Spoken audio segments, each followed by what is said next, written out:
বিশ্বাস করুন, আপনার জীবনে যা কিছু হচ্ছে সেটা আপনার আল্লাহ দেখছেন। আমাদের জীবনে যা কিছু হচ্ছে, যা কিছু ঘটছে, সেটা আমাদের আল্লাহ দেখছেন। যদি কেউ আপনাকে কষ্ট দিয়ে থাকে তাহলে সেটাও রব দেখছেন। যদি কারোর দ্বারা আপনি ক্ষতিগ্রস্ত হয়ে থাকেন সেটাও রব দেখছেন। যদি কেউ আপনার হক মেরে থাকে সেটাও রব দেখছেন। যদি কোনো খারাপ মুহূর্ত, যদি কোনো খারাপ সিচুয়েশনের মুখোমুখি হন, সেটাও রব দেখছেন। সমস্ত কিছুর খবর তিনি রাখছেন, সমস্ত কিছুর খবর তিনি রাখেন। যারা আপনার উপরে অত্যাচার করছে তাদেরকেও রব দেখছেন, যারা আপনাকে কষ্ট দিচ্ছে তাদেরকেও রব দেখছেন। আপনি তো জানেন আপনার রব এ পৃথিবীতে কখনো কিছু দিয়ে পরীক্ষা নেন, আবার কখনো কিছু থেকে বঞ্চিত করে পরীক্ষা নেন।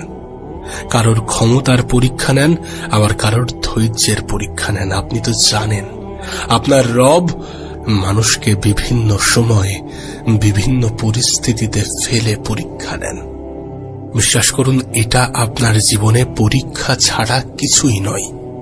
যদি আপনি সৎ থাকা সত্ত্বেও আপনার জীবনের সমস্যার মাত্রা বেশি থাকে, যদি আপনি ভালো হওয়া সত্ত্বেও মানুষ আপনার এই ভালো জিনিসটার ফায়দা উঠাতে থাকে, যদি আপনি সৎ হওয়া সত্ত্বেও মানুষ আপনার সততাকে ব্যবহার করতে থাকে, তাহলে এটা আপনার জন্য পরীক্ষা ছাড়া কিছুই নয়। যদি কেউ আপনার উপরে অত্যাচার করে তাহলে তাকে কি জবাবদিহি করতে হবে না? অবশ্যই করতে হবে। যদি কেউ আপনার হক মারার চেষ্টা করে তাহলে তাকে কি জবাবদিহি করতে হবে না? অবশ্যই করতে হবে। যদি বিনা অপরাধে কেউ আপনাকে কথা বা মুখের বা হাতের দ্বারা আঘাত করে থাকে তাহলে সেটার জন্য তাকে কি জবাবদিহি করতে হবে না? অবশ্যই করতে হবে। আর যদি আপনিও সেই মানুষটার মতো আচরণ করেন তাহলে আপনাকেও জবাবদিহি করতে হবে। যদি কেউ আপনাকে গালি দেয় এবং তার পরিবর্তে আপনিও তাকে গালি দেন তাহলে আপনাকে জবাবদিহি করতে হবে, আপনার জবাবদিহি করতে হবে। কারণ আপনার পরীক্ষাটা অবশ্যই ধৈর্যের। আপনার হয়তোবা মনে হতে পারে, আপনি হয়তোবা বলতে পারেন যে আমার তো কোনো অপরাধ নেই, আমি তো কোনো অপরাধ করিনি, তাহলে আমার জন্য কিসের এত শাস্তি? বিশ্বাস করুন, আমাদের রব অনেক সময় আমাদেরকে বড় বিপদের হাত থেকে বাঁচানোর জন্য ছোট বিপদে ফেলে থাকেন। সেই জাহান্নামের আগুন সহ্য করার থেকে এই দুনিয়াতে সামান্য অভাব, সামান্য দুঃখ কষ্ট থাকা অনেক ভালো। আল্লাহ কাউকে ভালোবাসলে তার জীবনে কিছু সমস্যা পাঠিয়ে থাকেন। আপনার কি মনে হয় না 10,000 বছর আগুনে পোড়ার থেকে এ পৃথিবীতে সামান্য কিছু সময় দুঃখ কষ্ট সহ্য করা অনেক ভালো? ওইটা থেকে বাঁচানোর জন্য যদি আমাদের এই 3-4 মাসের কষ্ট দিয়ে থাকেন তাহলে সেটা কি আমাদের জন্য লাভজনক নয়? আর যদি সত্যি সেটা লাভজনক হয়ে থাকে তাহলে আমাদের অভিযোগ করা কতটা গ্রহণযোগ্য? আমাদের অভিযোগ করা কতটা গ্রহণযোগ্য হতে পারে বলে আপনার মনে হয়? আমাদের রব আমাদেরকে অপেক্ষাকৃত বড় বিপদ থেকে বাঁচানোর জন্য ছোটখাটো বিপদে ফেলে থাকেন। তুমি যখন রবের উপরে বিশ্বাস রাখবে, আস্থা রাখবে, তুমি যখন তোমার রবকে অন্তরের অন্তরস্থল থেকে ভালোবাসবে, তখন সেই রব তোমাকে কিভাবে ক্ষতি চাইবে, তোমার কিভাবে ক্ষতি চাইবে? আর যদি ক্ষতি নাই চেয়ে থাকে তাহলে তোমার জীবনে যদি খারাপ কিছু এসেও থাকে সেটা কিভাবে তোমার জন্য লসজনক হতে পারে? অবশ্যই সেটাও তোমার জন্য ফায়দার। যদি তুমি সত্যি এ পৃথিবীতে কিছু কঠিন মুহূর্তকে ফেস করো, যদি তুমি সত্যি এ পৃথিবীতে কখনো কখনো ধৈর্যের পরীক্ষার মুখোমুখি হও, তাহলে সেটার জন্য উত্তম পুরস্কারে পুরস্কৃত করবেন। এবং সেই পরীক্ষায় তুমি যদি পাশ করো তাহলে অবশ্যই এ পৃথিবীর পরিচালক, আমাদের জীবনের নিয়ন্ত্রক, আমাদের সৃষ্টিকর্তা, আমাদের আল্লাহ আমাদেরকে উত্তম পুরস্কারে পুরস্কৃত করবেন।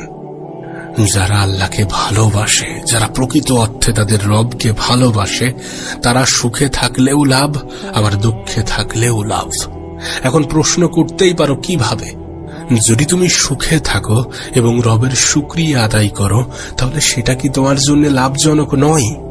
আর যদি তুমি দুঃখে থাকো এবং ধৈর্য ধরো তাহলে সেটা কি তোমার জন্য লাভজনক হবে না? অবশ্যই লাভজনক হবে। আপনি যদি ইমাম হুসাইনের জীবনী পড়েন, আপনি যদি ইমাম হুসাইনের জীবনী দেখেন, তাহলে দেখবেন তানার জীবনের কষ্টের কাছে আমাদের জীবনের কষ্টগুলো কিছুই নয়। তানার জীবনের ধৈর্যের কাছে আমাদের জীবনের ধৈর্যটা কিছুই নয়। তানার জীবনের পরীক্ষার কাছে আমাদের জীবনের পরীক্ষাটা কিছুই নয়। জানলে হয়তোবা অবাক হবেন। ইমাম হুসাইন আমাদেরকে শেখায় যে তুমি হতাশ হয়েও কোনো লাভ নেই, তুমি দুঃখ নিয়েও কোনো লাভ নেই, তুমি কষ্ট নিয়েও কোনো লাভ নেই, তুমি মন খারাপ করেও কোনো লাভ নেই। শুধু কঠিন সময়ে রবের শুকরিয়া আদায় করো এবং একটু ধৈর্য ধরো। সময়ের সাথে সাথে সৃষ্টিকর্তা সমস্ত কিছু ঠিক করে দেবেন। সময়ের সাথে সাথে তোমার রব সমস্ত কিছু ঠিক করে দেবেন, কারণ তিনি দয়ালু। তিনি জানেন তোমার ক্ষমতা কতটা, তিনি জানেন তুমি কতটা সহ্য করতে পারবে। তাই তোমার উপরে এমন কিছু চাপিয়ে দেবেন না যেটা তুমি সহ্য করতে পারবে না। তোমার উপরে এমন কিছু চাপিয়ে দেবেন না যেটা দিলে বা যতটা দিলে তুমি ধৈর্য ধরতে পারবে না। নিশ্চয়ই তোমার জীবনে যতটা সমস্যা এসেছে ততটা সমস্যার সমাধান করার তুমি যোগ্য। নিশ্চয়ই তোমার জীবনে যতটা দুঃখ কষ্ট এসেছে ততটা দুঃখ কষ্ট সহ্য করার তুমি যোগ্য। তিনি জানেন তোমার ক্ষমতা কতটা, যেটা হয়তোবা তুমি জানো না। তাই নিজেকে দুর্বল মনে করো, কিন্তু প্রকৃত অর্থে তোমার রব তোমাকে দুর্বল করে পাঠাননি। আর তুমি নিজেকে দুর্বল ভাবো, এই জন্যই তোমার আল্লাহ তোমাকে জানিয়েছেন যে নিশ্চয়ই কষ্টের সাথে আছে স্বস্তি, নিশ্চয়ই কষ্টের সাথে আছে স্বস্তি। যদি তুমি কঠিন সময়ের মুখোমুখি হও, তোমার কি মনে হয় না সেই সময়টা কেটে গিয়ে একটা সময় পরে ভালো সময় আসবে? অবশ্যই আসবে। যদি তুমি খারাপ সময়ের মুখোমুখি হও, তাহলে তোমার কি মনে হয় না সেই সময়টা চলে গিয়ে একটা সময় পরে ভালো সময় আসবে? অবশ্যই আসবে। যদি তুমি বিপদে পড়ো, তাহলে তোমার কি মনে হয় না সেই বিপদ থেকে তুমি উদ্ধার হবে একটা সময় পরে? অবশ্যই হবে। কারণ তোমার রব তার পবিত্র গ্রন্থে অনেক সুস্পষ্টভাবে উল্লেখ করে দিয়েছেন যে নিশ্চয়ই কষ্টের সাথে আছে স্বস্তি। ঠিক যেমন সূর্য অস্ত যাওয়ার পরে আবার উদয় হয়, তেমনি তোমার জীবনের এই অন্ধকার সময়টা কেটে যাবে। সে সময়, সে মুহূর্ত, সেদিনও আসবে যেদিন তোমার আল্লাহ তোমাকে উত্তম পুরস্কারে পুরস্কৃত করবে।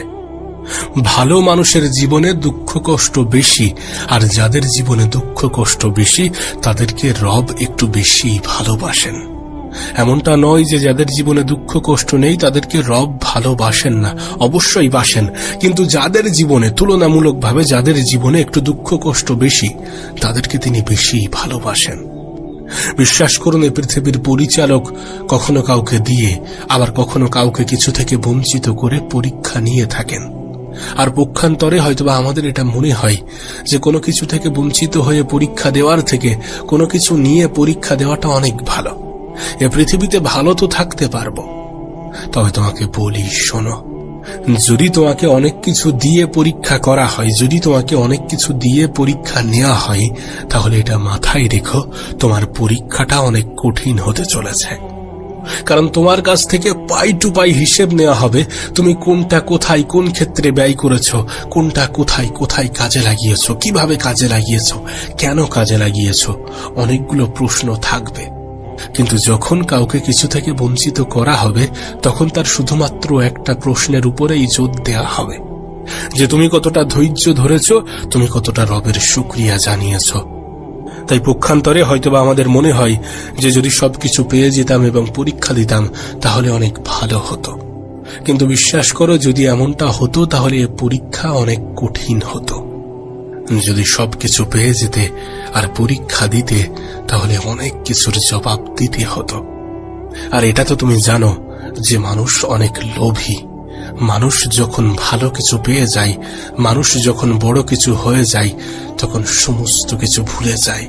তখন মানুষের মধ্যে অহংকার জন্ম নেয়। হ্যাঁ, এটা সেই অহংকার যে অহংকার জান্নাতে যাওয়ার পথে বাধা হয়ে দাঁড়াবে। যদি সত্যি তোমার জীবনে দুঃখ কষ্টের মাত্রা একটু বেশি হয়ে থাকে, তাহলে তোমার রব তোমাকে অধিক ভালোবাসেন। শুধু তুমি যেন তাঁর উপর থেকে বিশ্বাস হারিও না। তুমি যেন তানাকে দোষারোপ করো না, তুমি যেন তানাকে অভিযুক্ত করো না, তুমি যেন তানার উপরে নারাজ থেকো না। দেখো, এমনটা নয় যে তোমার আল্লাহ শুধুমাত্র তোমাকে দুঃখ কষ্টই দিয়েছেন। তুমি তখনই দুঃখ কষ্টকে অনুভব করতে পারবে যখন তুমি ভালো সময়, ভালো মুহূর্তগুলোকে কাটিয়ে আসতে পারবে, কাটিয়ে উঠতে পারবে। নিশ্চয়ই তোমার জীবনে ভালো কিছু ঘটেছে, নিশ্চয়ই তুমি ভালো সময়ের মধ্য দিয়েও নিজের জীবন অতিবাহিত করেছ, সেই জন্যই তো দুঃখ কষ্টকে অনুভব করতে পারছ। আর তোমাকে তোমার রব এমনটা বলে দেয়নি যে সময় পরিবর্তন হবে না। তোমাকে তোমার আল্লাহ এটার গ্যারান্টি দেয়নি যে তোমার জীবনে ভালো সময় আসবে না, বরং তিনি তাঁর পবিত্র গ্রন্থে এটা উল্লেখ করেন যে নিশ্চয়ই কষ্টের সাথে আছে স্বস্তি। অনুরোধ করব একটু ধৈর্য ধরো, একটু রবের উপরে বিশ্বাস রাখো, তাঁর ভালোবাসার উপরে বিশ্বাস রাখো।